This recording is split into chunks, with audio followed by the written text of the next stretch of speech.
Never a good sign. Yep. Employee satisfaction was at an all-time low, especially way up high. But to be fair, Goose and Zhang, a book about him in Chinese is Goose and Zhang, the most dangerous traitor in the history of the Chinese Communist Party. Goose and Zhang was caught in Wuhan and was given the choice: we can torch you to death, or you can come over to our side. Now, some communists made the choice of the former, but Goose and Zhang decided on the latter. And here we have a very interesting incident that tells us something about Zhou Enlai, because when Goose and Zhang defected in Wuhan, he begged his captors to rescue my family. They're in Shanghai. They're going to be killed by the communists.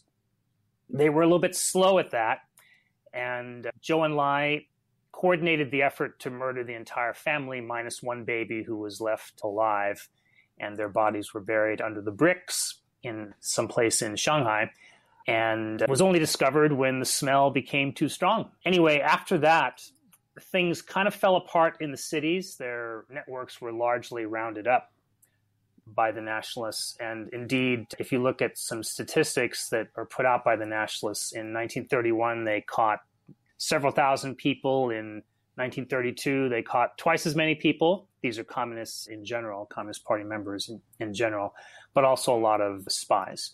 So by 1935, the Chinese Communist Party decided it had to abolish their organization that they had started, which was called the Special Services Section.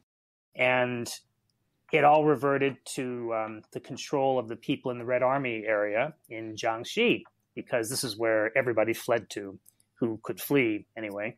That included some major figures in CCP intelligence, including Li Kenong, who went on to become the leader of PRC intelligence after 1949. But they recovered, partly in thanks to a vile and reviled figure, Kang Sheng, who was brought back to China by Stalin. He had been in Moscow as a delegate to the International. He was brought back, and he was a good organizer. He was also a bastard. He was responsible for carrying out Mao's orders to purge the party during the rectification period in 1942 to 44. I love this detail you have where at some point in 1943, Stalin sends Mao a letter saying, you're overdoing it on the purging. And, if you receive that letter from Stalin, you probably might want to reconsider just how many spies you're actually going to end up catching when you squeeze the lifeblood out of your organization. Yeah, and at that point, too, Mao was getting ready to purge a lot of people in the inner circle, including Zhou Enlai himself and other figures like Bo Gu. So, yes, Stalin decided to crack the whip, and Mao felt he had no choice but to stop, and there was widespread dissatisfaction and even outrage in the party in Yan'an. And Mao actually apologized in several meetings for the conduct of the rectification campaign and the part that was within it that was really crazy, the salvation campaign. So after that, Kang Sheng's star was no longer so high in the sky. Eventually, he was relieved. Let's not forget also that Stalin saved Mao's butt again by persuading him not to kill Chiang Kai-shek when he had him captured in the Xi'an incident, which, would have probably led to the Japanese just taking over the entire country and wiping out the CCP whole hog. That's one of those what-if scenarios that's very fascinating. Yes, I agree that would have been a major risk had he done that. Yeah, Mao wanted to put Chiang Kai-shek on trial and then have a quick execution, but it didn't work out that way. And of course, Stalin's interest was less saving Mao's butt than it was keeping the Japanese out of Siberia, and in other words, keeping them tied down in China. A very difficult situation. One of the things that fascinates me about these early revolutionaries is what tough boys and girls they were. At very young ages, they were doing crazy things. Now, if I wouldn't want to compare them to the greatest generation that we have, like we like to say in the United States, but they went through enormous hardships and crazy sacrifices. Yeah. It's interesting to think about the life of, Washington and Hamilton and Adams, who basically lived like gentlemen throughout the entirety of the Revolutionary War. Whereas the sort of 15-year arc that Mao and co went through on their path to power. So, what do you think the sort of imprints of all this sort of skullduggery in those 15 years, or actually all the way up to 1949, where they finally emerged on top? Well, one of the lessons was that you have to keep purging. They were purging themselves at Mao's behest throughout the revolution, starting in earnest in 1931 with the so-called Futian incident, which was really a series of problems in that area in Jiangxi, where Mao was waging war against people who did not accept him as the supreme leader of the movement. And a lot of people were killed. His intelligence organization that he had there, which was a military intelligence / purge organization, was very key in carrying out a lot of these executions and purges. And digging out traitors continued to be an emphasis with the CCP under Mao. It paused for a bit when Mao was displaced just before the Long March.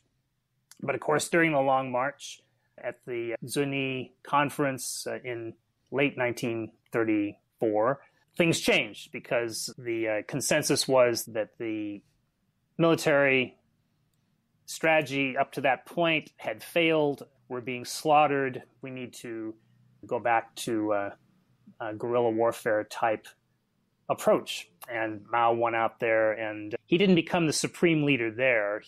His star simply rose back to where it had been. But the path was set for him to displace his enemies through further purges that just continued and continued until 1944. How important were spies to the CCP's victory in the Civil War? The Civil War was almost CCP espionage 2.0 because the big purges were over with. Mao had tried his flirtation with the Americans. The Dixie Mission is familiar to a lot of people. In 1944, right after being scolded by Stalin, Mao was hoping to get the Americans to commit to supplying weapons to fight the Japanese and indeed really to fight the Kuomintang once the Japanese were defeated, therefore reducing his reliance on Russia. But that didn't really work out. So the emphasis then was on leaning to one side eventually, with leaning toward Moscow. But also purges were done, and for the moment anyway, and they focused on getting back to basics when it came to espionage. Lee Canong, for example, now, of course, the Japanese surrender in September of 1945 was a bit of a surprise that it came so quickly. And so, of course, the nationalists and the communists raced to occupy Japanese occupied cities and areas throughout the country. And in order to continue the struggle along those lines, they needed more spies inside the KMT. And Lee Canong dragooned a lot of people who had been sitting comfortably behind the lines, being ideologically correct, into going into a more hazardous occupation of being an undercover spy with a secret radio and all that kind of thing, and developing networks and so on. And it worked. By the time that the nationalists retreated, really by the time of 1948, when inflation took off, something else that had taken off was communist spies within the KMT and within their army. And it's difficult to measure how important that was, but it was obviously crucial to their victory. Sure. Yeah, and there are different reports of the generals telling them where they're going to march and, potentially killing their own people because they were so dedicated. I mean, sending their own troops into harm's way because of their commitment to the CCP cause, which is a pretty remarkable accomplishment if you're Zhou Enlai. Yeah, I think Chiang Kai-shek's quote in his memoirs was, "There was no space they did not enter." Yeah. So one other character which played a pretty fascinating role is Song Qingling. Madame Sun Yat-sen over the course of this period. So how did she contribute to these efforts? Well, she was an agent runner's dream, really. She was so well placed, and she had such a Teflon exterior, maybe not Teflon, but she was so unassailable. She could not be arrested, tortured, and disappeared or anything like that because she was the symbol of the original revolutionary movement. So she fled China, actually, to get away from the nationalists in the early 30s, which was planned by an interesting character, this Reina Promi, I think her name was, an American communist who was one of her confidential secretaries. But to get back to the main point, she was in Moscow for several years and then returned to China when the war was about to pick up with Japan. And she lived in Chongqing. She lived in Shanghai first, Chongqing later. And she was somebody who all the foreigners wanted to meet, certainly. Fluent English, of course. Went to Wellesley, I guess. Fluent in English, absolutely. And she was also a social and societal figure sought out by practically all Chinese. It would be really interesting to know more and to see documents and know more about what she actually did. But the things that we do know she did included meeting CCP agents, passing along code books, and spotting and assessing people. So among those that she spotted and assessed and reported on were Edgar Snow in 1934-35, and George Hatem, Dr. Ma Haida. So she assessed and reported on them and passed them along to communist agents who took them, they traveled together, took them to Bao'an, which was the pre-Yan'an, of course. Yan'an was not occupied by the communists until after the war started with Japan, and they negotiated that with the nationalists.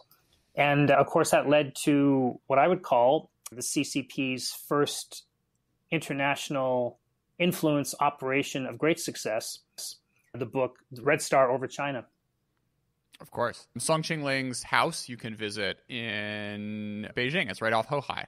And I mean, she's worth a whole podcast in and of herself. She married Sun Yat-sen because she wanted to be involved in politics, and this was the way to do that if you're an active woman in 1910. And what a remarkable life. But anyways, yeah, and she didn't become a communist until she was on her deathbed. Her cover, if you will, to maintain international credibility, both for her and for the Communist Party, so that we could show that we are not just a single monolithic party. We have the cooperation of other elements of society. Her cover was to be a non-communist, but she, of course, was thoroughly into the communist cause. So, okay, congratulations, Mao. You did it, 1949. Let's take us up to the Cultural Revolution. So how did things go for the spies in this period? That was very difficult, but I want to briefly comment on the interim. So China went through a period of, again, lots of purges, looking for enemies within, and indeed there were plenty of enemies within. There were leftover Kuomintang troops and spies and bureaucrats and so forth.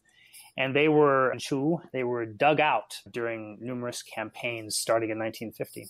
The Korean War against America didn't help with that spirit very much, of course. But during this time, the intelligence agencies, it took a while to start their foreign intelligence agency, the investigations department, for different reasons, partly the Korean War, partly illness of Lee Ka-nong, who was recognized by everyone as the person who should lead that effort. But he nonetheless led a scattered effort throughout several agencies, including the military before that. And then interagency coordination and standards building began in earnest and continued all the way up until the Cultural Revolution. Lee Ka-nong fell and had I think it was an aneurysm. But anyway, he was disabled for the rest of his life after 1957 when he had that accident, which was damage to his brain. And in 1962, he died. But he was succeeded by people from the revolution, notably Kong Yuan, a longtime revolutionary, and the man who was married in a double wedding ceremony with Deng Xiaoping and his wife. But when the Cultural Revolution comes along, these people are all targets. Now, why on earth would Mao Zedong want to target these people? that is a question that he gave a bad toast at Deng's wedding, clearly. You never know. If only we had the transcripts. But the crux of the matter seems to be that the far leftists believed that there was all sorts of evidence against people they wanted to target held by the investigations department. And so one of the first things that happened was that, just like every other bureaucracy in the Communist Party, in the PRC government, factions, Red Guard factions, immediately arose. And they started fighting over whether or not, first arguing, then fighting over whether or not to release what Jiang Qing, the leader of the left, called black materials. And these black materials partly were black materials that showed that she was not a very diligent revolutionary herself, things she wanted to suppress. But she was, in the main, looking for evidence against people that she wanted to do away with for various reasons, including not being totally on side with Mao's leftist program and her support of it. Before we go on. So in the Purges, I love how there was some guy who used Shenmi Juyi. So like, I don't know, like mysticism as a way to find spies, which is never really a good sign for the professionalism of your intelligence organization when this is what you're falling back on. So Matt, let's talk about Shenmi Juyi, or the mysticism strategy when it comes to unearthing spies within the ranks. Okay. That started, it would seem, with Chang himself during the rectification campaign, and in particular the Salvation Campaign of 1943. So in the beginning of the rectification campaign in 1942, Chang claimed that he could sniff out a spy, he could talk to somebody and know whether or not they were a spy. He didn't claim Shenmi Juyi or anything. He didn't claim mysticism, but he claimed that he could tell that a person was a spy simply by spending a little bit of time with them, shaking their hand and so forth. So that led to a lot of arrests. There's a famous line that Chang said to Li Rui, Mao's former secretary. He wrote about this. Chang said that we won't need evidence, because Li Rui said, what evidence do we have against these people you're accusing of being spies? We won't have evidence. We will have their confessions. There's a great line, if you've ever seen the movie The Spy Who Came In From the Cold, the bad guy in the movie says to Lemus, we won't need evidence. We will have your confession. Almost like he's Chang. But he continued in this vein. He was thrown out by Mao again after the Marshall Mission was done.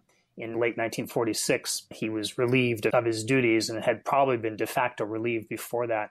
And so intelligence was conducted in a rational way between 1946 and 1965. But then along comes the Cultural Revolution, and Deng Xiaoping is displaced on the Politburo as the political overseer of CCP intelligence, and he's replaced by Chang. And then all of a sudden, dozens of people are gone from the leadership. Off they go to labor in the countryside, or maybe worse. And the only survivor is this character, Luo Qingchang, who was a brilliant analyst, was known for his encyclopedic knowledge of the enemy during the Revolution and during the anti-Japanese War, World War II. And he is also a Cultural Revolution beneficiary par excellence. He was close to Jiang Qing and the left, and somehow he survived the Cultural Revolution, and that somehow is really interesting for the modern day, because even now, in spite of the fact that he was a Cultural Revolution beneficiary and would logically have been thrown out by 1979, he survived all the way until 1983, first of all. Deng Xiaoping apparently couldn't get rid of him until there was a reorganization and the Ministry of State Security was formed, and then there was a good reason to chuck him out and put in somebody who was a little bit more professional. But even today, Luo Qingchang remains, he's deceased now, he died a couple of years ago, but he retains a good reputation. There's nothing that can be seen anywhere on the web that criticizes him. There have probably been some things written. I think I've seen one of them, samizdat type manuscript that criticizes him, which I'm hoping to use in the next book. But other than that, the CCP is silent about his probable crimes during that time. And even though the CCP expelled Kang Sheng, and they expelled many other senior people who turned against their comrades in the revolution, for some reason, he's still a hero. And this may indicate the extent that leftism has not actually been erased in the Communist Party. So now that we're coming closer to the modern era, let's talk about some of the themes that sort of defined the first 30 or so years. You write that autarkic self-reliance policies under Mao after 1949 isolated China's intelligence services, and domestic spying never needed the sophistication required in Soviet or Western blocs. So what did that mean about the sort of professional development of these spies? There was a concern that the intelligence services should not be used in the same overarching way as the KGB was used by Stalin, and indeed the way they were used all the way up until the end of the Soviet Union. That is, that they had this wide-ranging set of responsibilities everywhere. They controlled the borders. They did internal policing.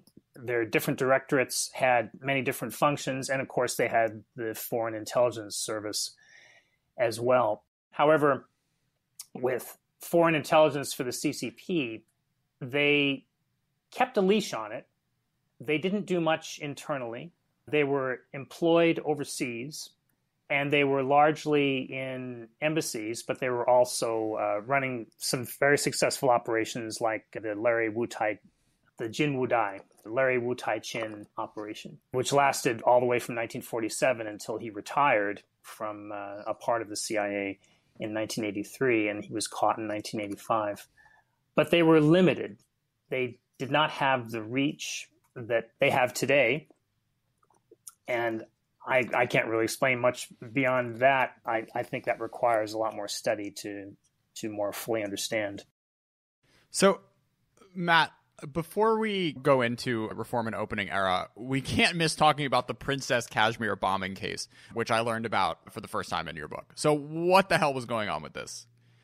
That's a great controversy today. And what was going on was that the nationalists had the brilliant idea that they would assassinate Zhou Enlai by putting a bomb aboard an Indian airliner that was going to take Zhou Enlai from Hong Kong first to Jakarta and then to Bandung for the Bandung Conference in 1955. Partly because they'd wanted to get Zhou Enlai for a long time and were looking for an opportunity, and they didn't have much on the mainland. Their operations on the mainland were almost nil. They were all caught very early on, and when they tried to drop in agents in eastern China, they all failed. It was like the British trying to go into Albania. It just didn't work out. They're all compromised before they got anywhere. They saw this opportunity, and apparently CCP intelligence learned about it, and Zhou Enlai changed his travel plans. But for reasons that are still unclear, maybe having to do with a cold-blooded measurement of return on investment, so to speak, deciding that they didn't want to have sources and methods compromised, perhaps, they decided to let that flight go ahead. Or the potential PR gain of these evil nationalists killing folks, right? Yes, that's certainly a possibility as well. And so they let it go. Zhou's personal driver was on board that plane that went down over the ocean. And so were a bunch of Chinese press correspondents and foreign correspondents. Foreigners who were foreign correspondents as well were killed, and most of the crew was killed in that thing. So the bomb was placed in one of the engines. The pilot lost control as he was trying to ditch into the ocean. And I think all but 3 people were killed in that crash. So there's been a lot of writing about this. We tried to summarize it in the book. The communist side has ignored the critical element here, that Zhou Enlai changed his mind and got on and changed his travel plans and went ahead with this, even though they knew what was going on. And in the accounts written by the communist side, they just skip past this and ignore the obvious contradiction. You know, if you knew about this, why didn't you just stop the flight and save a bunch of lives? So, yeah, it is certainly possible, not only that they wanted to avoid compromising sources and methods, but as you say, they wanted a propaganda win. And indeed, when Zhou Enlai was at the Bandung conference, everybody wanted to see him and touch him and listen to what he had to say at a much higher rate of attention, in part because of this incident. So let's take us closer to the present days. So how does the rebuilding process go over the next few decades after Deng gets in charge? It wasn't bad, but it was also marked with corruption. And that gradually built up, of course, as reform and opening picked up and business opportunities also picked up. There were opportunities for corruption. But the impetus to start a new organization in 1983, and Zhao Ziyang, who was then premier, if I recall correctly, he was the one who gave the speech at the meeting where this was proposed. And he said, there are so many foreigners coming to China now, and there's so many people who want to spy on us that we have to change direction. We have to coordinate this stuff better. We need a Ministry of State Security to take care of this. And it's called state security in English, I think, for a good reason. Now, the Chinese now like to call it their Ministry of National Security, but I think that's a misnomer, because state security is one thing, national security is another. When we think of national security, we think of foreign threats and protecting our interests overseas and the safety of our citizens and our borders and that sort of thing. But state security, I think, is what the Chinese are thinking of, and that's a little bit different. Peter Mattis has written about this, and several other people have too. State security is a bit different, and that is the security of the Communist Party's rule, the security of the state itself against internal enemies. We're a lot less focused on internal enemies around here. People tend to swear an oath to the Constitution and actually tend to mean it, with a few exceptions here and there. But in China, they're really concerned with prolonging the rule of the Communist Party. And that's where state security comes in. And that indeed was the primary focus of work for MSS, was protecting the state against the party state, against internal enemies and enemies that come from outside and want to subvert the Communist Party's rule. So they did a pretty reasonable job at that. And indeed, you know, going all the way back to the Yan'an period, certainly, areas occupied by the Chinese Communist Party and indeed the People's Republic itself have always been an extremely hard target for foreign espionage, in part because of the social organization that comes with a successful CCP rule over society. And they did a great job. They were catching spies right and left. The Americans managed some successes, certainly. Sheng, for example, the man who was a mole inside of the new MSS and gave the Americans clues that led to the apprehension of Larry Wu Tai-Chin, was an exception. And you can't avoid those sorts of things. There have to be some successes here and there. And indeed, if you read James Lilly's book, China Hand, he hints at some successes in the 80s and into the 90s. Yeah, that one made no sense. I was really confused because this guy's bragging about, oh yeah, we're doing these dead drops, and you're like the only white person walking around Beijing. It seemed pretty hard for him. I mean, I read that a little bit and was a little skeptical of his claims. But actually, it can be done. I believe that Mr. Lilly was giving us a correct impression, because you've heard the term Moscow rules, and for some reason I've never heard any term like Beijing rules, but there have been successes, and they have to do with adapting to the circumstances. A really good book that I think gets into there have been no equivalents written about China, because for some reason, probably having to do with money, bilateral trade and all that, we don't get very much about China and spying and so forth in public. But there have been cases that illustrate that it's possible to run agents under these very difficult circumstances. For example, a really good book I'd recommend is David Hoffman's The $1 Billion Spy, which was about the CIA running a man who gave them information about Soviet defense systems for a long time.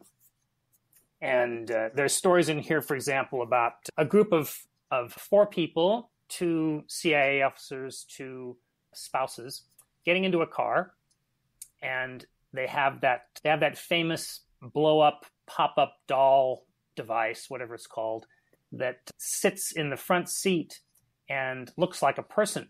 So they go around a corner, and they're being followed by the KGB, of course.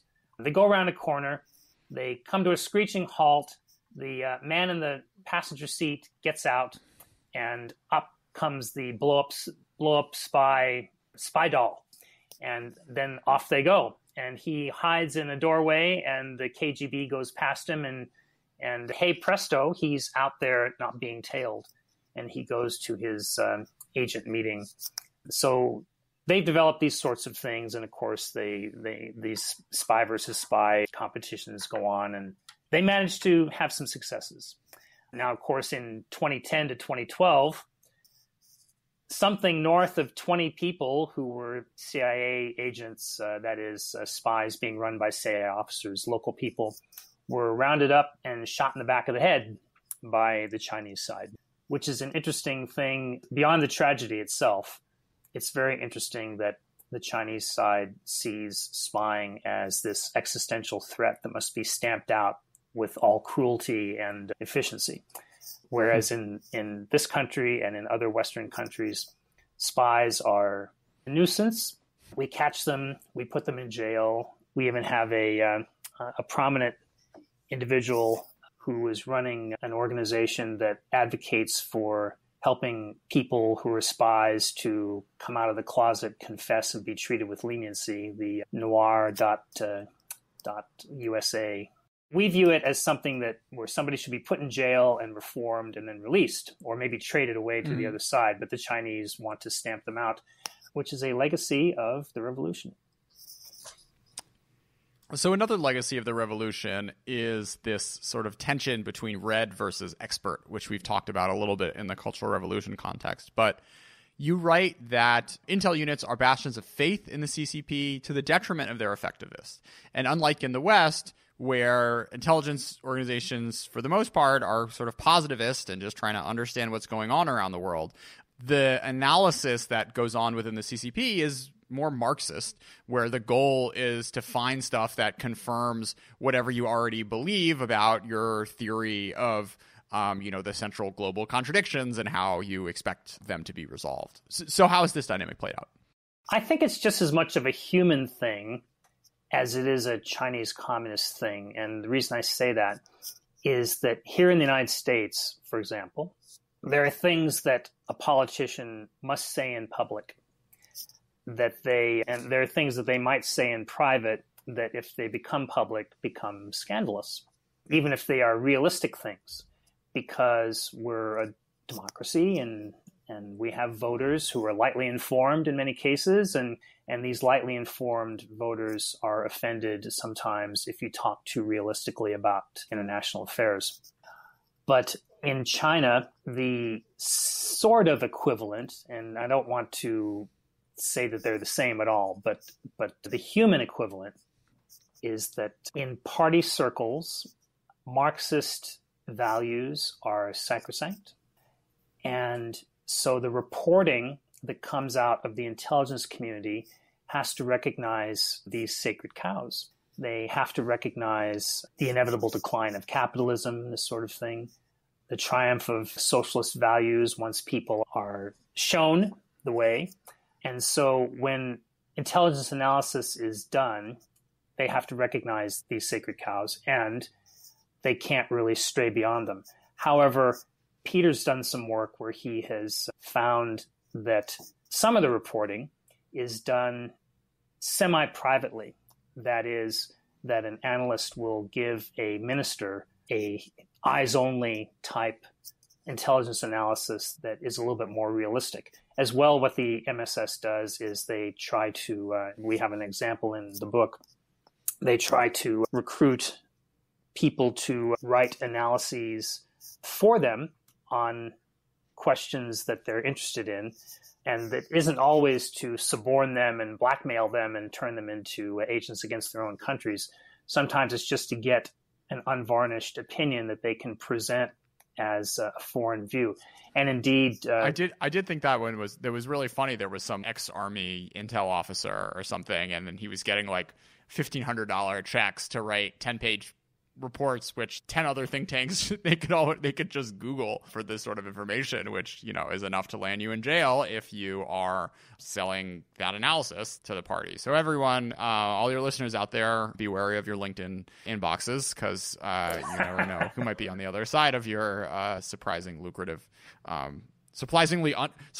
unlucrative consulting arrangement. This is one of the things that struck out to me is like just the fact that how cheap they seem to be for some of these operations. I'm sure they have a budget like everybody else, and they have a quota of production quota that they need to meet, and the budget that they need to fulfill it within. Yeah, it's an interesting situation, and again, it doesn't always mean that somebody's being suborned into and blackmailed into being a traitor. But I would say one thing about LinkedIn, and that is, as an author, I accept all LinkedIn invitations. But I am careful. I don't care if there are 10 MSS agents on my LinkedIn, among my LinkedIn connections, and the things that I post on LinkedIn are intended to be public. You know, they're not intended to be for any select audience. However, of course, I'm very careful about any proposals sent to me. But people don't send me proposals. I think they seem to understand that I'm not in the market for that. So, Matt, let's talk a little bit about economic espionage. You write that the 10,000 grains of sand thing is really not the right analytical frame to understand what the CCP is doing on this regard. Yeah, and just for people who haven't heard this interesting tale, so there was an FBI agent named Palmore, not agent, but an analyst who was once head of analysis for China. I actually met him once when I was getting ready to go to China with the Foreign Commercial Service. But anyway, his idea, his hypothesis was that, to put it in as sort of a story, was that if the Chinese, the Russians, and the Americans wanted to know about the composition of sand on a beach, the Americans would send in satellites to take pictures. Nowadays, they would send in drones to scoop up some sand. The Russians would send a Spetsnaz team at 3 o'clock in the morning to land on the beach, take some samples, and go back to the submarine and take it off to Moscow. The Chinese would somehow send 10,000 tourists to the beach, and they would have a lovely time, and then they'd fold up their umbrellas and go back to Beijing and shake out their sand, shake out their beach towels, and they'd have all the sand that they wanted. And one of the reasons that he came up with this was Chinese side spies like everybody else when it comes to professional operations. Although they have some missions that are unique, such as technology acquisition. But the thing is that they sort of give a letter of marque from the king. They give a deputization to state-owned enterprises to go out and steal their own technology. And they also do not make it against the law in any way for Chinese citizens to go in for their own entrepreneurial operations, to steal some technology here in the United States, for example, take it back to China and start their own business, or take it back to China and work for a Chinese company. So I think this is where that grains of sand idea comes from. Way back when I was working for the Commerce Department in Washington in the late 80s and early 90s, I hate to date myself. Even then, there was the feeling that U.S. law enforcement and counterintelligence officials were overwhelmed by the number of Chinese people who seemed to be doing these things. And it's been the same complaint over and over again for decades. And for some reason, the people in Congress have decided to not address this topic. And now we have the head of the FBI saying we're opening up the case concerning China in the United States once every 10 or 12 hours. And still we are without sufficient resources, apparently. So this is where that idea comes from. And it's interestingly illustrated in 2 videos put out by the FBI. One of the videos is called Game of Pawns. That's like in chess. Oh yeah, this one was really bad. It was cheesy and it wasn't completely accurate. It was a dramatization, but it does show a process by professional intelligence officers to recruit an American who is in China, which is often the way it's done, because if you're in China, of course, everything's under control. You don't have to worry about counter surveillance, etc. And so that's the professional side, as depicted by the FBI, as they gloriously solve the case near the end. But the other one is called Company Man, another FBI video, starring the same bad guy who was the spy master in Game of Pawns. He also plays the one of the bad guys in Company Man. And this one is about an amateurish attempt by a Chinese state-owned enterprise to steal fireproof glass technology from a company in New York. Let's see, who does glass in upstate New York? Could it be Corning? It seems like it was Corning. And that operation was ridiculous. They picked out some people who were engineers, and they found a guy who hadn't been promoted lately. And without checking his background or taking much time at all, they just gave him a rather blunt approach and said, come to China and get lots of money. Right. And so he reported this, of course, to his corporate security office, and the FBI was brought in, and these 2 people who were not nearly as clever as they are depicted in the video, were busted by the Bureau. So there's that. And another interesting case, which I think is just going to trial now, is the case of Xu Yanjun, the Jiangsu State Security Bureau deputy chief of the 6th section of the Bureau, was running a fairly decent operation where he was trying to get the secrets of carbon blade fan technology for extra hot, extra fast engines from General Electric, that is aircraft engines. And this is something the Chinese have been trying to do for decades, to get that particular technology. Because, if jet engine is burning really hot because it's fast, if you don't cool those fan blades, they melt. And engineering them to do that, if they're metal, is a real challenge. But the carbon fan blade technology apparently allowed that to be done in a much simpler way, or allows it. So Xu corresponded by email with several people, apparently. The actual number seems to be unknown. Brought 1 or 2 of them to China, I think one guy in particular, to China to lecture about carbon fan blade technology, and then proposed that they meet in a third country, Belgium. What a choice. They meet in Belgium, and he would bring his company computer, his laptop, with him, and they would get a hard drive and copy everything from his hard drive onto this other hard drive, and go home to Beijing and have all these GE secrets of how to design these engines. Bad country to pick. Should have gone to Hong Kong, or maybe, I don't know, Malaysia, where there's less of a close intelligence relationship with the United States, because probably this was detected, I think, by our good friends at Fort Meade, Maryland, the NSA.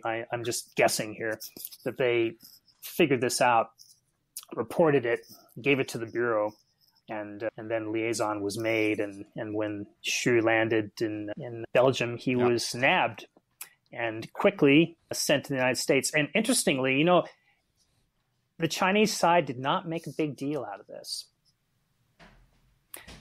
But then there's the case of Ms. Meng, who is the CFO of Huawei, who was caught in Canada and still is yet to be extradited to the U.S. And there, of course, it's a propaganda feast that's being had by the Chinese side to depict her as a innocent victim and all that, even though there's apparently good evidence of financial fraud against U.S. law. But that's not a spy case. That's something different. So coming back to government-affiliated videos, do you have favorite Chinese TV series or movies that covers the sorts of themes we've been talking about today? Yeah, there are a couple. State Secrets is one of them, which can be found on YouTube. I don't remember the proper names at the moment, but they're easy to find if you search on the Chinese characters Guojia Mimi, State Secrets. Then you come up with a couple of them. One of them is set in the modern day, and it's all about state security officers catching Chinese people who are spying for foreign powers. And sometimes they'll show, for example, a Chinese man talking on the phone, and at the other end, there's another Chinese man, and he's standing in front of the Tower of London, this sort of thing, and giving away secrets over the phone. And the other one is set in, there's several actually that are set in the Revolution. And that's interesting because it reflects what is going on with the discussion in public about espionage. And that is that it's focused on the revolution, and it's showing people, patriotic people, fighting against the Japanese, struggling against the corrupt, vile Kuomintang enemy, this sort of thing. And that carries over to the one or two modern day type series where people are struggling against corrupt and vile internal enemies who would betray China, who would be Hanjian, race traitors, and Pantu, renegades spying for Taiwan, that sort of thing. So Matt, let's do a few minutes on supercomputers. How about it? So supercomputers are a very interesting topic. Nowadays, supercomputers are typically constructed using parallel processing, which means that you arrange CPUs, central processing units, made particularly by Intel, but also by AMD, and GPUs, graphics processing units, made most prominently by NVIDIA, although they're also made by Intel. You arrange them in parallel. Arranging circuitry in parallel is something you learn when you first take any course on electronics. And so the bottom line there is that usually thousands of these CPUs, prominently the Intel Xeon 12-core, I think it's called E5 CPU, with 12 cores, that is with 12 equivalent CPUs on the chip itself, are arranged, and they build these supercomputers. According to the website Top 500, 96% of all supercomputers depend on Intel processors. And NVIDIA GPUs also play a prominent role when it comes to artificial intelligence. There are over 200 of these world-class supercomputers in China now, again, according to Top 500. And they're used for many things. They're used to forecast the weather. They're used, particularly if you bring in artificial intelligence and GPUs, the graphics processors, they're used for biomedical purposes to diagnose breast cancer. So this is something that's also used, of course, for military purposes to simulate nuclear explosions, so you don't have to do so much nuclear testing to develop your nuclear weapons. They're used for designing missiles, and they're used in cryptography, in particular to either construct cryptographic solutions to keep your communications secret or to attack cryptographic solutions like NSA does, right? And so supercomputers are now an important element not only in those spheres, but also in chasing after people who have an ethnic profile of some sort, particularly Uyghurs and Tibetans. And so there's been a lot of, not a lot of publicity, but at least some publicity on that score in the last couple of years. And the most interesting essay that I've read lately, there are two of them. They're both in the book China's Quest for Foreign Technology Beyond Espionage that was just published by Routledge. It's edited by William Hannes and Didi Kirsten Tatlow. Again, that's China's Quest for Foreign Technology. It's the most interesting one regarding supercomputers and the use of them in finding Uyghurs, finding a Tibetan in a crowd, is by Dahlia Peterson.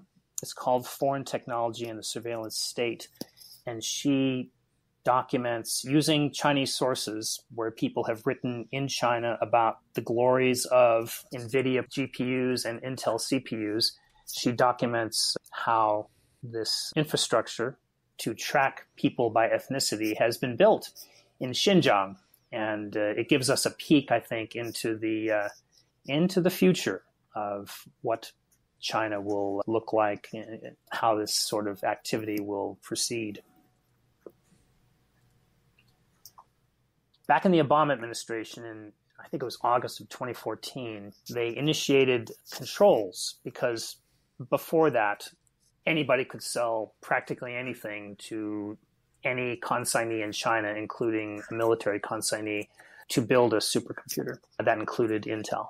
And these Xeon processors, for example, at the retail level, they sell right now for $800 or $900 each, which is a typical price.